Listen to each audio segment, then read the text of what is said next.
Hello दोस्तों, मैं हूं अमरदीप सिंह। आप सभी का स्वागत करता हूं अपने यूट्यूब चैनल सीजीपीएससी नॉलेज में।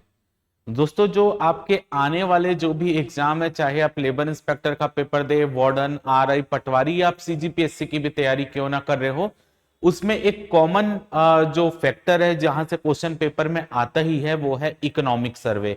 तो हमने छत्तीसगढ़ इकोनॉमिक सर्वे 2022-23 का वीडियो सीरीज प्रारंभ किया था। तो इसके लिए हमारी एक क्लास हो चुकी है जिसमें हमने इकोनॉमिक सर्वे का पहला चैप्टर आर्थिक समीक्षा को कंप्लीट कर लिया था। उसके बाद ये हमारी आज दूसरी क्लास है। हमारी इकोनॉमिक सर्वे का दूसरा चैप्टर जो होता है वो जनसंख्या होता है या जनगणना होता है। वो टॉपिक को मैंने यहां पर स्किप किया है क्योंकि पेपर में जो आपके अभी वर्तमान में जो आने वाले एग्जाम है वहां से क्वेश्चन पूछने की संभावना ना के बराबर रहती है। तो जिस चैप्टर से क्वेश्चन आपसे पूछा जा सकता है उस चैप्टर को मैं वर्तमान में आपको कवर करवाऊंगा। और ये आज की क्लास में हमारा इकोनॉमिक सर्वे का तीसरा चैप्टर जो कि है राजकीय आय, जिसे राज्यीय आय भी कहा जाता है, ये चैप्टर हम आज की क्लास में कवर करने वाले हैं। और ये चैप्टर से आपके पेपर में क्वेश्चन आने की संभावना ज्यादा है। इसके पहले हमने आर्थिक समीक्षा वाला भी चैप्टर किया है। अगर आपने वो नहीं देखा है तो पहले वो देखिए, उसके बाद यहां पर आएंगे तो आपको ज्यादा समझ आएगा। तो मेरा प्लान ये है कि आपको पहले मैं डिटेल बता दूंगा, इसके बाद मेरे को समय मिलेगा तो मैं आपको एमसीक्यू भी इकोनॉमिक सर्वे का करवा दूंगा। तो आज की क्लास में मेन रूप से हम राज्य आय या राजकीय आय, जो आपके आर्थिक सर्वेक्षण छत्तीसगढ़ आर्थिक सर्वेक्षण का तीसरा चैप्टर होता है, वो पाठ हम आज की क्लास में कवर करेंगे। तो अगर आपको वीडियो अच्छा लगे तो वीडियो को जरूर लाइक करें, चैनल को सब्सक्राइब करें और ज्यादा से ज्यादा शेयर करें। और अगर आपको इसकी और क्लास चाहिए, क्योंकि ये आपको इस समय क्या इंपॉर्टेंट हो सकता है आपके पेपर के व्यू से, वो चीजें मैं यहां पर आपको कवर करा रहा हूं। तो आपको ये अच्छा लगे तो कमेंट में बताइएगा, सर इसी को कंटिन्यू करें, मैं इसको भी कंटिन्यू करूंगा। और जो हिंदी की क्लास चल रही है वो भी होगी। लेबर इंस्पेक्टर की एमसीक्यू सीरीज जो लेबर पोर्शन का है, श्रम कानून का, वो भी आपका जल्द स्टार्ट होने वाला है। तो उम्मीद है कि आपके एग्जाम के पहले आपकी अच्छी प्रिपरेशन हो जाएगी। चलिए स्टार्ट करते हैं। सबसे पहले देखिए, इस चैप्टर को समझने से पहले या नए डेटा को पढ़ने से पहले आपको इस चैप्टर के यूज होने वाले टर्म्स को थोड़ा सा जानना पड़ेगा कि इस चैप्टर में जो जो टर्म्स यूज होता है उसका मतलब क्या है, वो सब चीजें आपको थोड़ी सी समझनी पड़ेगी। तो सबसे पहले हम थोड़ी सी इससे रिलेटेड चीजें जो आपके पेपर की दृष्टि से जो यहां पर इंपॉर्टेंट वर्ड हैं उसको आपको थोड़ा सा समझा देता हूं, ताकि आपको कोई भी दिक्कत ना हो, कोई भी चीज जो टर्म्स यूज हुआ है उसको समझने के लिए। क्लियर है? तो चलिए सबसे पहले हम देख लेते हैं कि यहां पर आपको पता है कि अर्थव्यवस्था के 3 क्षेत्र होते हैं। कौन कौन से क्षेत्र होते हैं? पहला क्षेत्र होता है कृषि क्षेत्र।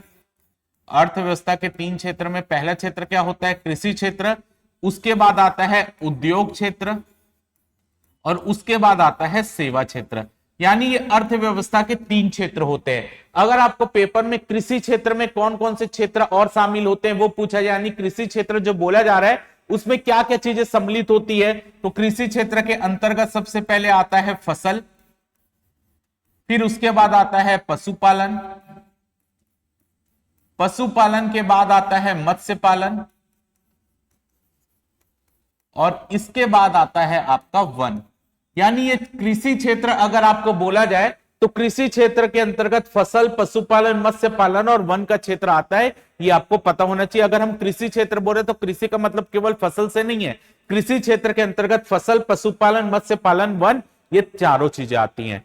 अगर उद्योग क्षेत्र की बात करें तो उद्योग क्षेत्र के अंतर्गत आता है खनन उत्खनन, खनन उत्खनन, फिर आता है विनिर्माण। विनिर्माण का मतलब होता है मैन्युफैक्चरिंग। विनिर्माण के बाद आता है निर्माण। निर्माण का मतलब होता है कंस्ट्रक्शन। और इसके बाद आपका आता है विद्युत गैस जलापूर्ति। विद्युत जल गैस जलापूर्ति, जो भी आप बोल लीजिए, विद्युत गैस जलापूर्ति, ये इतने क्षेत्र आपका उद्योग क्षेत्र के अंतर्गत आते हैं। सेवा क्षेत्र के अंतर्गत, जो सेवा के अंतर्गत परिवहन आता है, लोक प्रशासन आता है, वित्तीय सेवा आता है, ये सब चीजें सेवा, रेस्टोरेंट आता है, जलपान गृह, ये सब सेवा क्षेत्र के अंतर्गत आता है। तो मेन आपको कृषि क्षेत्र और उद्योग क्षेत्र के बारे में पता होना चाहिए कि उद्योग क्षेत्र अगर बोला जाए तो खनन व उत्खनन जो होता है ये उद्योग क्षेत्र के अंतर्गत आता है। लेकिन इसी अर्थव्यवस्था को अगर हम प्राथमिक, द्वितीयक और तृतीयक क्षेत्र में बांट दें, अगर इसी अर्थव्यवस्था को हम प्राथमिक, द्वितीयक और तृतीयक अर्थव्यवस्था के क्षेत्रों में बांट दें तो प्राथमिक क्षेत्र के अंतर्गत क्या क्या आएगा? कृषि, फिर होगा पशुपालन, कृषि पशुपालन, इसके बाद होगा मत्स्य पालन यानी मछली पालन, और मत्स्य पालन के बाद वन, और साथ ही साथ खनन व उत्खनन, खनन व उत्खनन भी आपका प्राथमिक क्षेत्र के अंतर्गत आता है। याद रखिएगा, खनन व उत्खनन भी आपका प्राथमिक क्षेत्र के अंतर्गत आता है। प्राथमिक क्षेत्र किसको बोलते हैं? ऐसा क्षेत्र जिसमें हमको किसी काम को करने के लिए रॉ मटेरियल प्राप्त होता है। ऐसा कोई भी क्षेत्र जिससे हमको रॉ मटेरियल की प्राप्ति होती है, सब प्राथमिक क्षेत्र के अंतर्गत आता है। तो याद रखिएगा, अगर प्राथमिक क्षेत्र बोले तो खनन व उत्खनन प्राथमिक क्षेत्र का भाग होगा, लेकिन अगर कृषि क्षेत्र, उद्योग क्षेत्र इस तरीके का ऑप्शन दे तो आपका खनन व उत्खनन उद्योग क्षेत्र का भाग होता है। ये चीज याद रखिएगा। अगर मैं यहीं पर द्वितीय क्षेत्र की बात करूं, अगर यहीं पर मैं द्वितीय क्षेत्र की बात करूं तो द्वितीय क्षेत्र में अब क्या बचा? द्वितीय क्षेत्र में हो गया निर्माण का क्षेत्र यानी कंस्ट्रक्शन, विनिर्माण का क्षेत्र, और साथ ही साथ विद्युत, गैस व जलापूर्ति, विद्युत, गैस व जलापूर्ति का क्षेत्र। तो ये तीन क्षेत्र मिलाकर क्या बना लेते हैं? द्वितीय क्षेत्र। यानी जो प्राथमिक क्षेत्र में हमको रॉ मटेरियल प्राप्त हो रहा है उसको यूज हम कहां पे करते हैं? द्वितीय क्षेत्र में करते हैं, और इनका यूज करके हम रॉ मटेरियल के जो फॉर्म प्राप्त होता है प्राथमिक क्षेत्र से, उनका यूज करके हम कोई प्रोडक्ट का निर्माण कर लेते हैं। और आपका तीसरा क्षेत्र होता है तृतीय क्षेत्र। तो चाहे आप तृतीय क्षेत्र बोल लीजिए या सेवा क्षेत्र बोल लीजिए, दोनों एक ही है। यानी तृतीयक और सेवा क्षेत्र में कोई अंतर नहीं है, लेकिन कृषि क्षेत्र और प्राथमिक क्षेत्र में केवल एक चीज का अंतर है। कृषि क्षेत्र बोले तो खनन व उत्खनन उसमें नहीं आएगा, लेकिन प्राथमिक क्षेत्र बोले तो खनन व उत्खनन प्राथमिक क्षेत्र का भाग होगा। बस इतना चीज याद रखना है। तो ये सबसे पहले आप ये समझ लीजिए कि अगर मैं कृषि क्षेत्र बोलूंगा, अगर इस कोई भी डाटा को समझाते समय, तो कृषि क्षेत्र के अंतर्गत इतनी चीजें शामिल होंगी। उद्योग क्षेत्र बोलूंगा तो इतनी चीजें शामिल होंगी। ये चीज आपको पता होनी चाहिए, ठीक है। प्राथमिक क्षेत्र बोलूंगा तो खनन व उत्खनन भी प्राथमिक क्षेत्र का भाग है। द्वितीय क्षेत्र बोलूंगा तो इसमें निर्माण, विनिर्माण और विद्युत, गैस, जलापूर्ति आएगा। तो ये हो गया कि आपका बेसिक चीजें जो आपको पता होनी चाहिए। चलिए, इसके बाद अगर मैं देखूं जो चीजें आपको और पता होनी चाहिए, जीएसडीपी। जीएसडीपी, जीएसडीपी का मतलब हिंदी में होता है सकल राज्य घरेलू उत्पाद। क्या होता है? सकल राज्य घरेलू उत्पाद, सकल राज्य घरेलू उत्पाद। अब ये क्या होता है जीएसडीपी? इसको मैंने आपको पहले भी बताया है। एक वित्तीय वर्ष के भीतर, एक वित्तीय वर्ष में हमारे राज्य की भौगोलिक सीमा के भीतर उत्पादित समस्त वस्तु एवं सेवाओं का जो अंतिम मूल्य होता है वो जीएसडीपी होता है, ग्रॉस स्टेट डोमेस्टिक प्रोडक्ट। तो ग्रॉस स्टेट डोमेस्टिक प्रोडक्ट यानी हमारे राज्य की भौगोलिक सीमा के भीतर एक वर्ष में उत्पादित जितनी भी वस्तु और सेवाएं हैं उनका जो अंतिम मूल्य होगा वो हमारा जीएसडीपी होगा। अगर मैं यहीं पर निवल राज्य घरेलू उत्पाद बताऊं क्या होता है? निवल राज्य घरेलू उत्पाद, निवल राज्य घरेलू उत्पाद, ठीक। ये इसको कैसे हम निकालते हैं निवल राज्य घरेलू उत्पाद? तो जीएसडीपी में अगर मैं मूल्य ह्रास की वैल्यू को घटा दूं, जीएसडीपी में अगर मैं मूल्य ह्रास यानी डिप्रिसिएशन की वैल्यू को घटा दूं तो हमको क्या प्राप्त हो जाता है? आप इसको बोल सकते हो NSDP, net state domestic product. Net state domestic product या निवल राज्य घरेलू उत्पाद किसको बोलते हैं? अगर मैं जीएसडीपी में मूल्य ह्रास यानी डिप्रिसिएशन की वैल्यू को घटा दूं तो मूल्य ह्रास क्या होता है? अगर हम कोई भी चीज को उत्पादित करते हैं तो उस चीज के उत्पादन के समय हमारी मशीनें टूट सकती हैं, मशीनों में खराबी आ सकती है, कोई टूल टूट सकता है, कुछ फसल खराब हो सकती, कुछ भी हो सकता है। तो जो हमको किसी चीज को उत्पादन करते समय हमको जो भी चीज की रिपेयरिंग कराने की आवश्यकता पड़ती है, तो रिपेयरिंग करने के लिए जितना मूल्य खर्च किया गया है अगर उस वैल्यू को अगर मैं यहां पर घटा दूं तो हमारा क्या बच जाता है? एनएसडीपी बन जाता है, यानी निवल राज्य घरेलू उत्पाद इसे ही कहते हैं। यानी जीएसडीपी में जो हमारा रिपेयरिंग का कॉस्ट है अगर मैं उसको हटा देता हूं तो हमको क्या मिल जाएगा?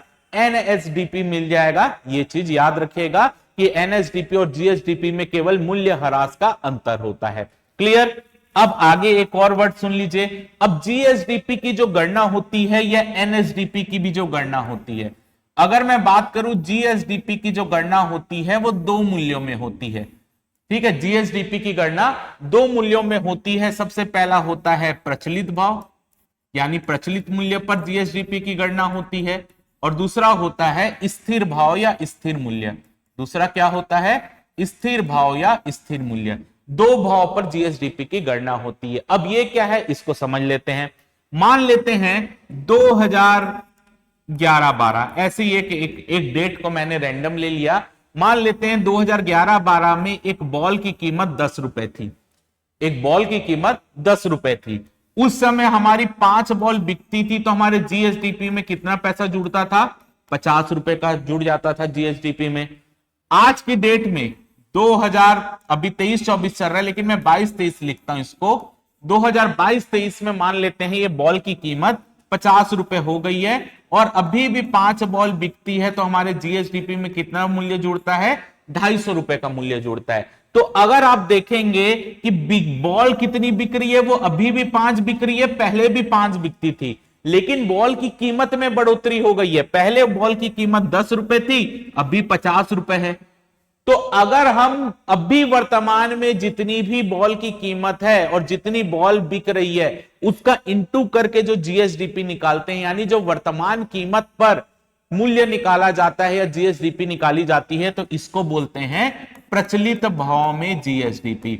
प्रचलित भाव का मतलब वर्तमान में जो वस्तु जितने रुपए में बिक रही है उसी को काउंट कर लो। तो अगर आप गौर करें होंगे कि यहां पर बॉल तो बिक दोनों ही 5-5 रही है, लेकिन यहां पर मूल्य 10 रुपए था, यहां पर 50 रुपए था, तो बॉल की कीमत में अंतर आ गया। तो बॉल की कीमत में अंतर आ गया, 10 से वो 50 रुपए हो गई। तो ये 40 रुपए का जो अंतर आया, तो ये 40 रुपए है क्या? तो ये 40 रुपए और कुछ नहीं, ये आपका मुद्रास्फीति है। ये 40 रुपए और कुछ नहीं, ये आपकी क्या है? मुद्रास्फीति है। और मुद्रास्फीति यानी इन्फ्लेशन के कारण आपका क्या हुआ? कीमत बढ़ गया। इन्फ्लेशन आई जिसके कारण आपकी कीमत बढ़ गई। तो प्रचलित भाव में क्या होता है? प्रचलित भाव में अगर मैं जीएसडीपी निकालना चाहूं तो प्रचलित भाव में जीएसडीपी कैसे निकलती है? वर्तमान में जो वस्तु जितने रुपए में बिक रही है उतना उसको काउंट कर लो, वही जीएसडीपी हो गई प्रचलित भाव में। तो अगर आप खुद सोचेंगे क्या हमारी अर्थव्यवस्था ने प्रोग्रेस किया? यहां पर नहीं, बल्कि हमारे जो रुपए की वैल्यू है वो गिर गई है। हमारे जो रुपए करेंसी की वैल्यू है वो डॉलर के मुकाबले गिर गई है। इसी के लिए जो पहले 10 रुपए में हमको बॉल मिल जाती थी, हमारा जो पैसा स्ट्रांग था तो हमको 10 रुपए में बॉल खरीदने की पावर दे देता था। लेकिन अभी हमारे करेंसी की पावर डाउन हो गई है, जिसके कारण हम वही बॉल जो पहले 10 रुपए में मिलती थी अभी हमको 50 रुपए में मिल रही है। तो ये क्या है? महंगाई हो गई है, मुद्रास्फीति आ गई है, और यानी हमारे करेंसी की पावर गिर गई है। तो क्या हमारे, अगर मैं वर्तमान में यहां पर 50 रुपए के हिसाब से काउंट करूं तो क्या मेरे देश की एक्चुअल प्रगति या मेरे राज्य की एक्चुअल प्रगति पता चल पाएगी? क्या नहीं पता चल पाएगी? क्यों? पहले भी 5 बॉल बिक रही थी, अभी भी 5 बॉल बिक रही है, लेकिन मुद्रास्फीति के कारण हमारी जीएसडीपी देखिए 200 रुपए बढ़ी हुई दिख रही है। पहले 50 थी, अभी 250 है, तो 200 रुपए बढ़ी हुई दिख रही है। तो इससे क्या मैं ये मानूं कि हमारा राज्य ने बहुत तेजी से प्रगति कर लिया? नहीं, इससे यह पता चलता है कि यहां पर हमारी महंगाई बढ़ गई है, हमारे करेंसी की वैल्यू घट गई है, जिससे यहां पर हमको ये रेट बढ़ा हुआ दिख रहा है। तो इससे हमारी अर्थव्यवस्था मजबूत हुई है ये नहीं बोल सकते हम, ठीक है, क्योंकि यहां पर प्रचलित भाव में हमको एक्चुअल पता नहीं चल पाता कि हमारे राज्य ने या देश ने कितनी प्रगति की है। इसी के लिए जीएसडीपी के काउंट का एक दूसरा भी तरीका होता है स्थिर भाव में। तो ये तो हो गया प्रचलित भाव में, लेकिन अब स्थिर भाव में कैसे निकाला जाता है वो देख लेते हैं। अब इसमें हम क्या करेंगे? एक वित्तीय वर्ष को फिक्स कर लेंगे। एक वित्तीय वर्ष को क्या कर लेंगे? आधार वर्ष मान लेंगे। एक वित्तीय वर्ष को क्या करेंगे हम? आधार वर्ष मानेंगे। तो जैसे कि गवर्नमेंट ने आधार वर्ष क्या घोषित किया है? 2011-12। गवर्नमेंट ने आधार वर्ष क्या घोषित कर दिया है? 2011-12 घोषित कर दिए है। अब हम क्या करते हैं? स्थिर भाव में कैसे हम काउंट करते हैं जीएसडीपी? देखिए 2011-12 में एक बॉल 10 रुपए में मिलती थी और 5 बॉल बिकी तो हमारी जीएसडीपी थी 50 रुपए की। एक एग्जांपल के हिसाब से 10 बॉल थी, 10 रुपए में बॉल मिलती थी, 5 बॉल बिकी तो 50 रुपए हमारी जीएसडीपी में आता था। लेकिन अगर मैं वर्तमान में भी प्रगति देखना चाहता हूं कि मेरे राज्य ने या देश ने कितनी प्रगति वर्तमान में की है, तो मैं क्या करूंगा, मैं ये मान लूंगा कि अगर अभी भी बॉल की कीमत 10 रुपए ही हो, मैंने 2011-12 को वर्ष को फिक्स कर दिया और मैंने देखा 2011-12 में एक बॉल की कीमत 10 रुपए होती थी, अगर आज भी वो बॉल की कीमत 10 रुपए ही होती तो हमारे राज्य ने कितनी प्रगति की, हमारे देश ने कितनी प्रगति की, हम वो देखते। जैसे कि मैं मान लेता हूं अगर 2022-23 में भी अगर मैं स्थिर वर्ष के हिसाब से बॉल की कीमत को फिक्स कर दूं कि अभी भी अगर 10 रुपए ही बॉल की कीमत है और अभी अगर 10 रुपए में 10 बॉल बिकती है तो हमारी जीएसडीपी 100 रुपए है,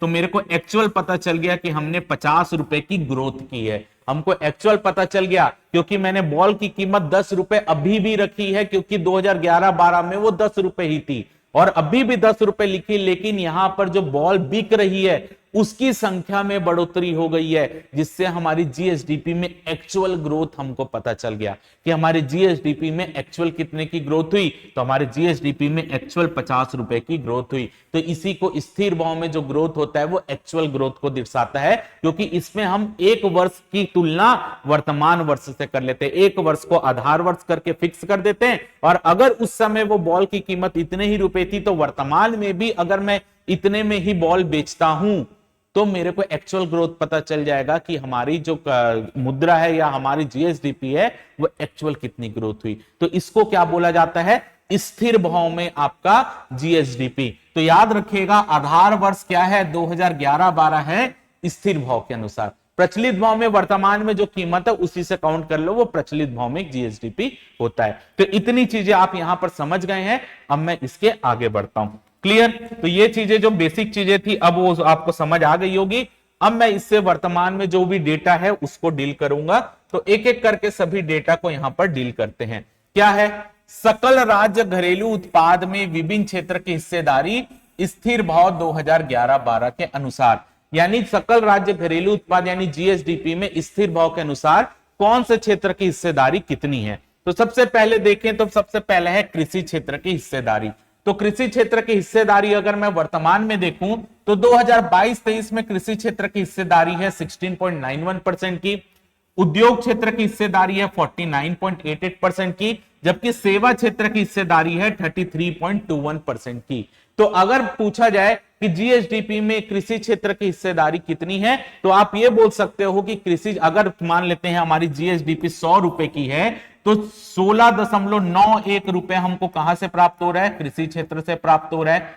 49.88 रुपए कहां से प्राप्त हो रहा है, उद्योग क्षेत्र से प्राप्त हो रहा है, जबकि 33.21% हमको या 33.21 रुपए हमको कहां से प्राप्त हो रहा है, सेवा क्षेत्र से। तो अगर आपसे पूछा जाए छत्तीसगढ़ के जीएसडीपी में किस क्षेत्र की हिस्सेदारी सर्वाधिक है स्थिर भाव में, तो आपका आंसर क्या होगा, उद्योग क्षेत्र की हिस्सेदारी सर्वाधिक है, क्योंकि उद्योग क्षेत्र से 49.88% राशि हमको प्राप्त होती है।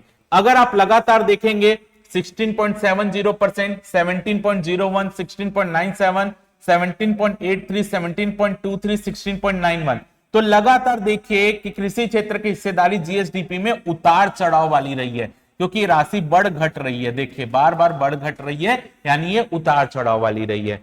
अगर आप यहीं पर आपसे पूछा जाए कि कृषि क्षेत्र की हिस्सेदारी जीएसडीपी में कब सर्वाधिक रही, तो कब सर्वाधिक रही, 2020-21 में सर्वाधिक रही 17.83%। तो जीएसडीपी में ये डेटा याद नहीं रखना है आपको, आपको सिर्फ कौन सा डेटा याद रखना है, ये वाले डेटा याद रखना है। और इसमें क्या याद रखना है, केवल सन याद रखना है कि आपकी जीएसडीपी में कृषि क्षेत्र की हिस्सेदारी कब सर्वाधिक रही, 2020-21 में। कब न्यूनतम रही, 2017-18 में न्यूनतम रही है 16.70%। तो कौन कौन सा डेटा याद रखना है, कृषि क्षेत्र की हिस्सेदारी वर्तमान में कितनी है, 16.91% है। कब सर्वाधिक रही, 2020-21 में सर्वाधिक रही। कब न्यूनतम रही, 2017-18 में न्यूनतम रही। बस इतनी चीजें याद रखना है। अगर मैं बात करूं उद्योग क्षेत्र की, तो उद्योग क्षेत्र की वर्तमान में हिस्सेदारी कितनी है, 49.88% की है। किस वर्ष उद्योग क्षेत्र की हिस्सेदारी जीएसडीपी में सर्वाधिक रही, 2018-19 में सर्वाधिक रही, देखिए 15.99%। कब न्यूनतम रही? तो 2017-18 में न्यूनतम रही थी 48.84%। याद क्या रखना है? 2018-19 याद रखना है सर्वाधिक रही, 2017-18 याद रखना है न्यूनतम रही, और वर्तमान में कितना है? 49.88% है। सेवा क्षेत्र में वर्तमान में हिस्सेदारी 33.21% की है। कब ये मैक्सिमम रहा? तो 2017-18 में मैक्सिमम रहा 34.46% का। कब न्यूनतम रहा? 32% रहा 2018-19 में। तो क्या क्या चीजें याद रखनी है? बस इतनी चीजें याद रखनी कि इसकी हिस्सेदारी कितनी है वर्तमान में, कब किस क्षेत्र की हिस्सेदारी मैक्सिमम रही, कौन से वर्ष में, और कब न्यूनतम रही। डेटा याद नहीं करना है, ये सब डेटा याद नहीं करना है, बस सन याद करना है। कब मैक्सिमम रहा, कब न्यूनतम रहा, केवल सन याद करना है। और डेटा कौन सा याद करना है? ये 3 डेटा वर्तमान के याद करना है, और कुछ याद नहीं करना है। चलिए आगे बढ़ते हैं। अब ये आपका देखते हैं। अब जैसे कि मैंने बता दिया, कृषि क्षेत्र की हिस्सेदारी 16.91% 2022-23 में रही है। अब कृषि क्षेत्र में भी मैंने अलग अलग क्षेत्र बताया था।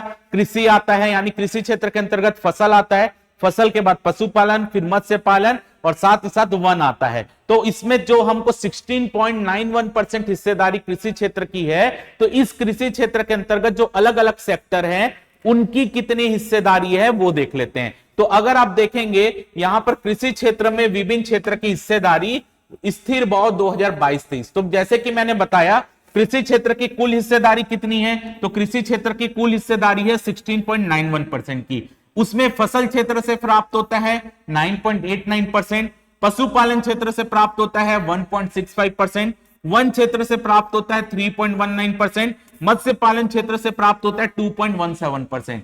तो क्या ये पूरा डेटा रटना है? नहीं रटना है भैया। हमको क्यों रटना है? हमको सिर्फ इतना पता होना चाहिए कि कृषि क्षेत्र में सर्वाधिक हिस्सेदारी कौन से सेक्टर की है? फसल सेक्टर की।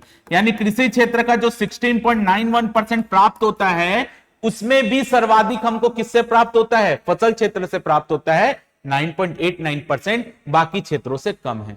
ठीक है, फसल क्षेत्र का सर्वाधिक है, पशुपालन का 1.65%, वन का 3.19%, मत्स्य पालन का 2.1%। तो इस तरीके से कृषि क्षेत्र में टोटल हिस्सेदारी 6.91%, इसमें सर्वाधिक किसका है? फसल का सर्वाधिक है।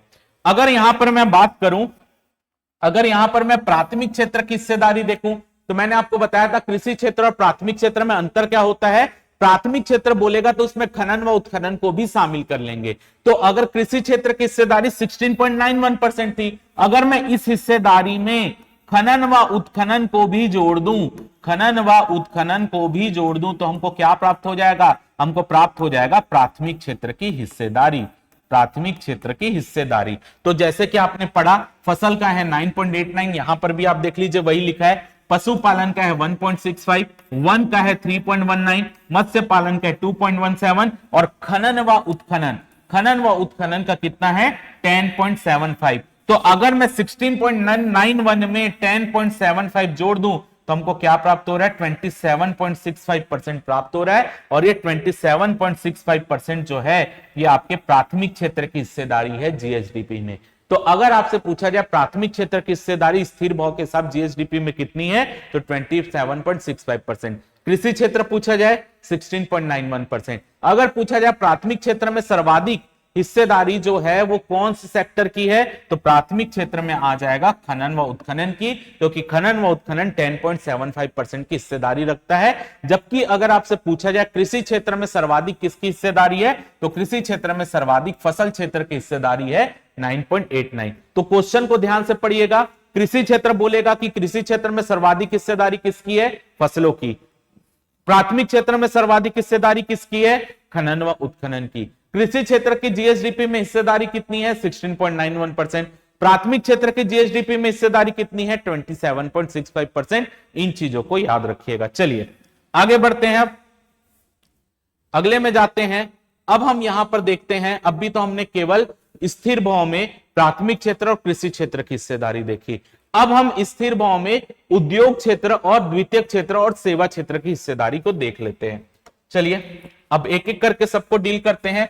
अब उद्योग क्षेत्र की हिस्सेदारी अगर हम देखें, तो उद्योग क्षेत्र की हिस्सेदारी जीएसडीपी में कितनी है? 49.88% की है। उद्योग क्षेत्र की हिस्सेदारी जीएसडीपी में कितनी है? 49.88% की। अगर मैं उद्योग क्षेत्र बोल रहा हूं, तो मैंने आपको बताया था कि उद्योग क्षेत्र में खनन व उत्खनन को शामिल किया जाता है। तो उद्योग क्षेत्र में खनन व उत्खनन की हिस्सेदारी है 10.75%, विनिर्माण यानी मैन्युफैक्चरिंग की है 18.67%, निर्माण की है 10.87%, विद्युत गैस जलापूर्ति के 9.60% और इस तरीके से उद्योग क्षेत्र की हिस्सेदारी जीएसडीपी में अगर मैं इन सबको जोड़ दूं तो कितनी आ जाएगी 49.88%। तो अगर आपसे पूछा जाए उद्योग क्षेत्र की हिस्सेदारी जीएसडीपी में स्थिर भाव में कितनी है 49.88% की है, और उद्योग क्षेत्र में किस क्षेत्र की हिस्सेदारी सर्वाधिक है, तो देखिए उद्योग क्षेत्र में विनिर्माण क्षेत्र की हिस्सेदारी सर्वाधिक है 18.67%। इसको याद रखिएगा कि 18 आपका विनिर्माण क्षेत्र की हिस्सेदारी उद्योग क्षेत्र में सर्वाधिक है।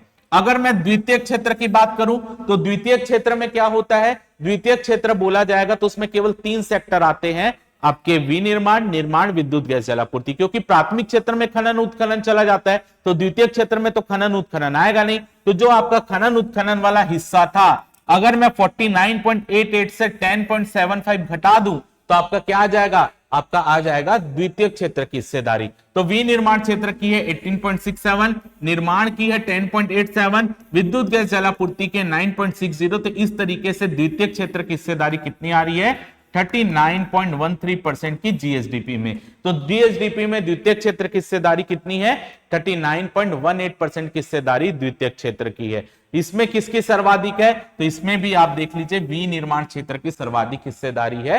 द्वितीय क्षेत्र बोले या उद्योग क्षेत्र बोले, दोनों में हिस्सेदारी विनिर्माण क्षेत्र की सर्वाधिक है। चलिए आगे देखते हैं सेवा क्षेत्र। अब सेवा क्षेत्र बोल ले या तृतीय क्षेत्र बोल ले, दोनों ही एक ही है। सेवा क्षेत्र बोल ले या आपका तृतीय क्षेत्र बोल ले, दोनों ही एक ही है, कोई अंतर नहीं है। तो इसमें देखेंगे तो सेवा क्षेत्र की अगर मैं हिस्सेदारी की बात करूं तो सेवा क्षेत्र या तृतीय क्षेत्र की हिस्सेदारी जीएसडीपी में 33.21% की है। याद रखिएगा कितना 33.21% की हिस्सेदारी है सेवा क्षेत्र या जी आप बोल लीजिए या तृतीय क्षेत्र बोल लीजिए, दोनों की हिस्सेदारी सेम आएगी 33.21%। जिसमें व्यापार, होटल, जलपान गृह की हिस्सेदारी है 6.68% की, परिवहन और संचार की है 4.27% की, वित्तीय सेवाओं की है 3.23% की, व्यवसायिक सेवाओं की है 7.28% की, लोक प्रशासन की है 4.52% की और अन्य सेवाओं की है 7.23% की। तो इसमें अगर मैं सर्वाधिक देखूं तो व्यवसायिक सेवाओं का सर्वाधिक हिस्सेदारी आ रहा है 7.28%। तो अगर आपसे पूछा जाए तृतीय क्षेत्र या सेवा क्षेत्र में सर्वाधिक योगदान किसका है, तो व्यवसायिक सेवाओं का है, जिससे हमको 7.28% की राशि प्राप्त होती है। किसमें से 33.21% में से 7.28% हमको व्यवसायिक सेवाओं से प्राप्त होता है। क्लियर। तो तृतीय क्षेत्र बोले या आपका सेवा क्षेत्र बोले, याद रखिएगा हमारे जितने भी अभी तक हमने डेटा पढ़े हैं वो स्थिर भाव में डेटा है। जितने भी डेटा अभी तक हमने पढ़े हैं वो कौन से भाव में है, स्थिर भाव में है। ये चीज याद रखिएगा। चलिए आगे देखते हैं।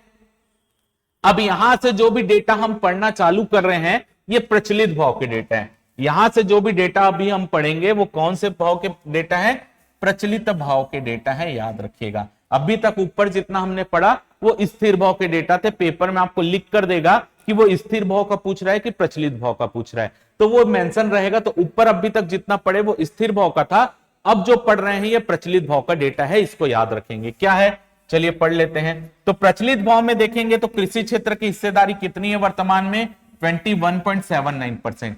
कृषि क्षेत्र की हिस्सेदारी प्रचलित भाव में कितनी है 21.79% की है। सर्वाधिक कब हिस्सेदारी रही, तो 2020-21 में सर्वाधिक हिस्सेदारी रही 23.55% की। क्या ये परसेंट हमको याद रखना नहीं रखना है, हमको क्या याद रखना है, सन याद रखना है कि 2020-21 में आपका सर्वाधिक हिस्सेदारी कृषि क्षेत्र की प्रचलित भाव में रही है कब 23.55% की। न्यूनतम कब रही है, 2017-18 में न्यूनतम रही है 20.01% की। 2017-18 में न्यूनतम रही है। डेटा याद रखना है नहीं, क्या याद रखना है, सन याद रखना है कि 2017-18 में कृषि क्षेत्र की हिस्सेदारी प्रचलित भाव में क्या रही है, न्यूनतम रही है। सर्वाधिक रही है 2020-21 में और टोटल हिस्सेदारी वर्तमान में कितनी है 21.79% की है प्रचलित भाव में।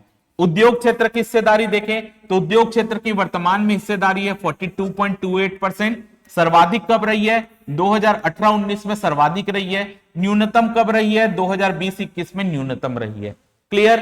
ये डेटा याद नहीं रखना है, सन याद रखना है कि 2020-21 में आपका न्यूनतम रही है, 2018-19 में सर्वाधिक रही है। 2018-19 में 44.76% की हिस्सेदारी थी उद्योग क्षेत्र की, जबकि 2020-21 में 40.88% हो गई थी, वर्तमान में 42.28% है।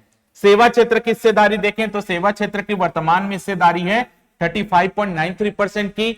सर्वाधिक कब रही है? 2019-20 में सर्वाधिक रही है। न्यूनतम कब रही है? न्यूनतम रही है 2018-19 में न्यूनतम रही है। इतनी चीजें याद रखना है अभी वर्तमान का डेटा। तो अगर आपसे पूछे कि छत्तीसगढ़ की जीएसडीपी में प्रचलित भाव में कौन से क्षेत्र की हिस्सेदारी सर्वाधिक है, तो उद्योग क्षेत्र की हिस्सेदारी सर्वाधिक है, उसके बाद आता है सेवा क्षेत्र और उसके बाद आता है कृषि क्षेत्र।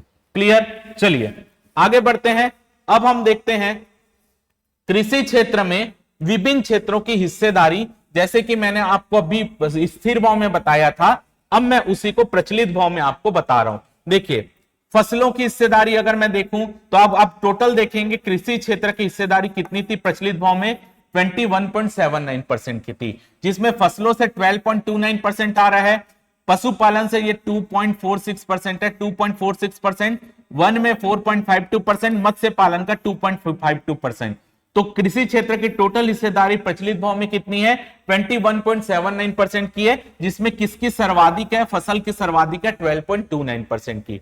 अगर मैं देखूं प्राथमिक क्षेत्र की हिस्सेदारी देखूं तो प्राथमिक क्षेत्र में क्या हो जाएगा? खनन व उत्खनन ऐड हो जाएगा। तो फसलों की हिस्सेदारी है 12.29, पशुपालन की 2.46, वन की है 4.52, मत्स्य पालन की 2.52, खनन व उत्खनन की है 9.88%। तो टोटल आ रहा है 31.68% प्राथमिक क्षेत्र की हिस्सेदारी। प्राथमिक क्षेत्र में भी सर्वाधिक किसकी है? फसलों की सर्वाधिक है 12.29%। सभी डेटा प्रचलित भाव के अनुसार है।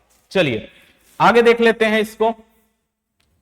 आगे अगर मैं देखूं तो उद्योग क्षेत्र, द्वितीय क्षेत्र और सेवा क्षेत्र की हिस्सेदारी जीएसडीपी में देख लेते हैं। उद्योग क्षेत्र, द्वितीय क्षेत्र और सेवा क्षेत्र की हिस्सेदारी जीएसडीपी में देख लेते हैं। तो अगर मैं देखूं तो अगर मैं उद्योग क्षेत्र बोलूं तो उद्योग क्षेत्र में खनन व उत्खनन शामिल हो जाएगा। तो खनन व उत्खनन की है 9.88%, विनिर्माण की है 13.67%, निर्माण की 11.36%, विद्युत गैस जलापूर्ति के 7.37% और टोटल उद्योग क्षेत्र की हिस्सेदारी है 42.28%, जिसमें सर्वाधिक हिस्सेदारी की बात करें तो विनिर्माण क्षेत्र की सर्वाधिक हिस्सेदारी आएगी।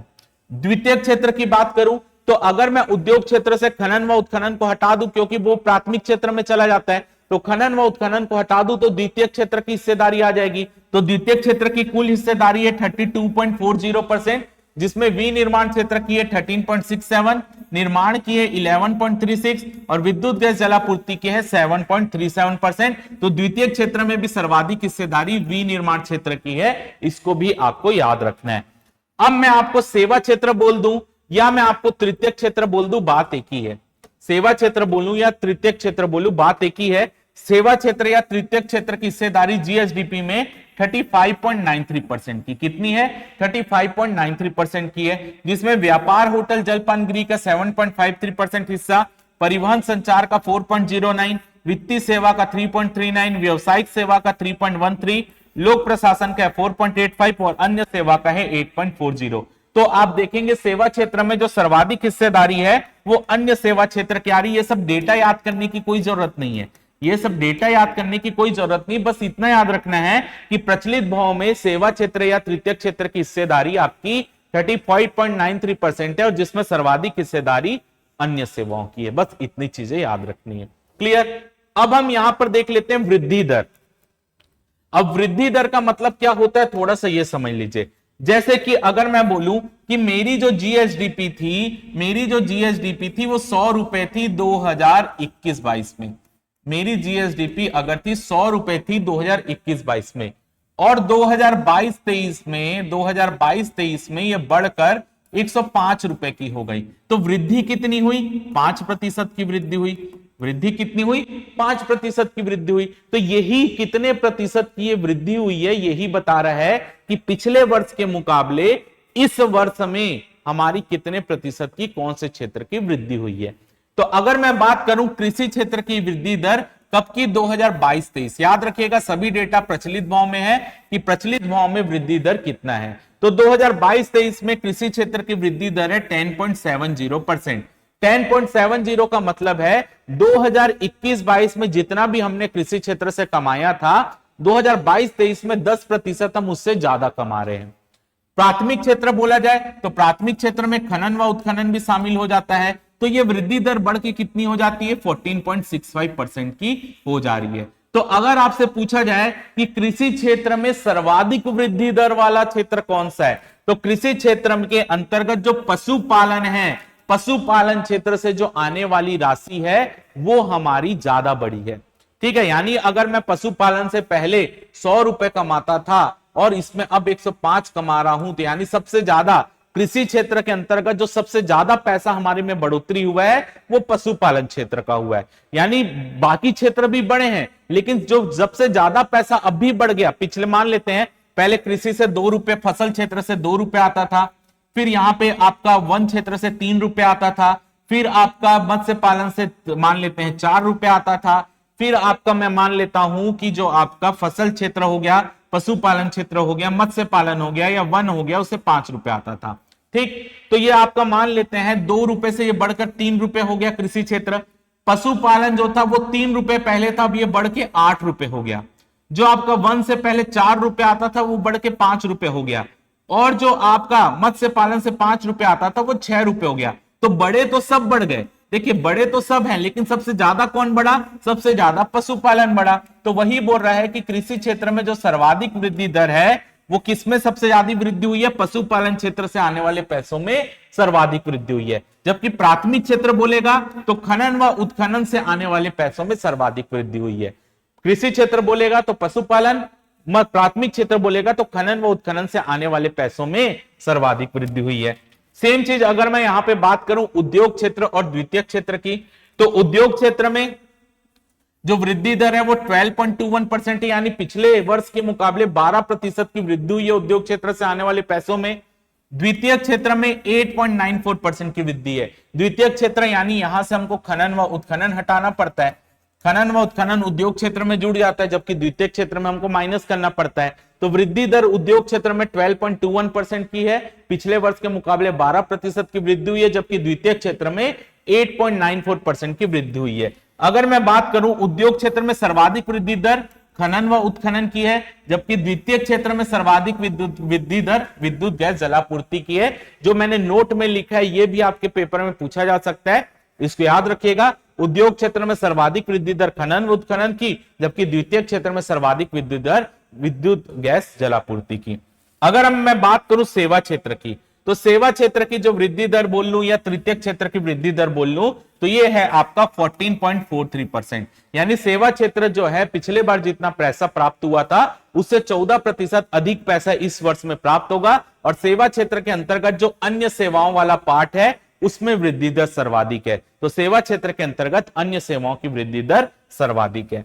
अब हम यहां पर देख लेते हैं हमारा प्रति व्यक्ति आय। तो प्रति व्यक्ति आय आपको 3 तरीके से प्रति व्यक्ति आय आपको बताई जाती है। एक निवल राज्य घरेलू उत्पाद में प्रति व्यक्ति आय, उसके बाद आपका होता है सकल राज्य घरेलू उत्पाद स्थिर भाव में प्रति व्यक्ति आय, फिर होता है प्रति व्यक्ति आय प्रचलित भाव में। तो 3 प्रति व्यक्ति आय आपको पढ़नी रहती है। तो सबसे पहले हम देखते हैं निवल राज्य घरेलू उत्पाद में प्रति व्यक्ति आय। सबसे पहले हम क्या देखेंगे, निवल राज्य घरेलू उत्पाद में प्रति व्यक्ति आय और निवल राज्य घरेलू उत्पाद के प्रचलित भाव में प्रति व्यक्ति आय। तो प्रति व्यक्ति आय क्या होती है, आप एक मैं सरल भाषा में बताऊं तो आप ये बोल सकते हो कि हमारी जो मैं सरल भाषा में बता रहा हूं एकदम बेसिक, ये एक्चुअल परिभाषा नहीं है, याद रखिएगा। ये मैं आपको केवल समझाने के लिए बता रहा हूं, इसमें और टर्म्स आते हैं तो वो टर्म्स इकोनॉमिक्स में पढ़ते हैं, मैं वहां नहीं जा रहा हूं, केवल आपको एक सरल भाषा में बता दे रहा हूं। जो आपकी एनएसडीपी निकलती है, नेट स्टेट डोमेस्टिक प्रोडक्ट, अगर इसमें से मैं राज्य की जनसंख्या को डिवाइड कर दूं, इसमें से अगर मैं राज्य की जनसंख्या को डिवाइड कर दूं, मैं एक्चुअल ये परिभाषा नहीं बता रहा हूं, केवल आपको समझाने के लिए बता रहा हूं। ठीक है, मान लेता हूं कि मेरा एनएसडीपी 10 रुपए है, मान लेता हूं, और मेरे राज्य की जनसंख्या 2 है, तो हमारी प्रति व्यक्ति आय क्या हुई, 5 रुपए हुई। प्रति व्यक्ति आय कितनी हुई, यहां पर देखिए 2 पंचे 10। समझ आ गया कि एनएसडीपी हमारी 10 रुपए थी और राज्य की जनसंख्या आपकी मान लेता हूं 2 है। समझ रहे हैं? तो यहां से आपके, अगर मैं एनएसडीपी में राज्य की जनसंख्या को डिवाइड कर देता हूं तो जो हमारा आएगा वो हमारी होगी प्रति व्यक्ति आय।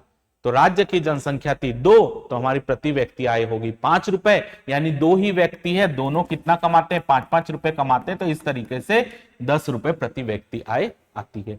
समझ आ गया? तो इस तरीके से प्रति व्यक्ति आय निकाला जाता है। ये मैं केवल समझाने के लिए बताऊं, एक्चुअल परिभाषा और होती है, केवल आप परिभाषा को यहां पर मैं समझा सकूं कि प्रति व्यक्ति आय कैसे निकालते हैं, मैं केवल वो तरीका बता रहा हूं। क्लियर है? अब देखते हैं 2021-22 में हमारी प्रति व्यक्ति आय निवल राज्य घरेलू उत्पाद में थी 1,20,704 रुपए, कि एक आदमी 1,20,704 रुपए साल भर में कमाता था, जो कि 2022-23 में बढ़कर 1,33,898 यानी 1,33,898 रुपए हो गई है। कितने प्रतिशत की वृद्धि हुई है? 10.93% की वृद्धि हुई है पिछले वर्ष के मुकाबले। तो अगर आपके पेपर में केवल प्रति व्यक्ति आय दिया है और आपको लिख कर नहीं दिया कि निवल राज्य घरेलू उत्पाद में पूछ रहा है या स्थिर भाव में पूछ रहा है, जीएसडीपी के प्रचलित भाव में पूछ रहा है, कुछ नहीं लिख कर दिया है, तो आपको ये वाली प्रति व्यक्ति आय को लेकर चलना है। अगर पेपर में कुछ नहीं बताया है, केवल राज्य की प्रति व्यक्ति आय पूछा है, तो आपका आंसर होगा 1,33,898 रुपए। कितने प्रतिशत की वृद्धि हुई है? 10.93% की वृद्धि हुई है।